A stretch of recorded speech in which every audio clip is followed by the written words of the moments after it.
আসসালামু আলাইকুম ওয়া রাহমাতুল্লাহি ওয়া বারাকাতুহু। কোন চিন্তাশীল ব্যক্তি যার প্রচুর চিন্তা ভাবনা, প্রচুর পেরেশানি, যদি কোনো চিন্তাশীল ব্যক্তিকে আল্লাহ পাকের একটি নাম, এটাকে ইসমে আজমও বলা হয়।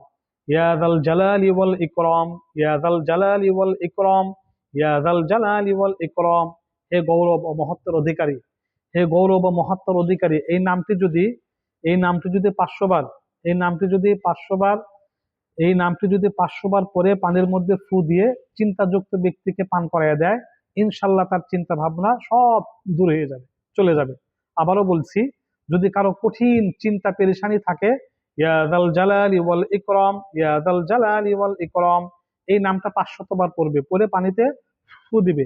ফু দিয়ে ওই চিন্তাশীল ব্যক্তিকে, চিন্তাযুক্ত ব্যক্তিকে পান করায় দিবে, ইনশাআল্লাহ ওই ব্যক্তির সকল চিন্তা পেরেশানি সব দূর হয়ে যাবে। এমনকি রুগ্ন ব্যক্তিকেও যদি পান করায় দেয়, তাহলে তার রোগ থেকে আরোগ্য সে লাভ করবে। এবং স্বামী স্ত্রীর অমিল থাকলেও এটা আরেকটু বেশি পাঠ করে যদি পান করায় দেয়, স্বামী স্ত্রীর মহাব্বতও পয়দা হবে। এটা পরীক্ষিত আমল, ইসমে আজম এটাকে বলা হয়। এটার কার্যকারিতা রয়েছে। আমরা চিন্তাশীল ব্যক্তিকে এই 500 বার এটা পরে পান করায় দিলে তার চিন্তা দূর হয়ে যাবে। আমিন।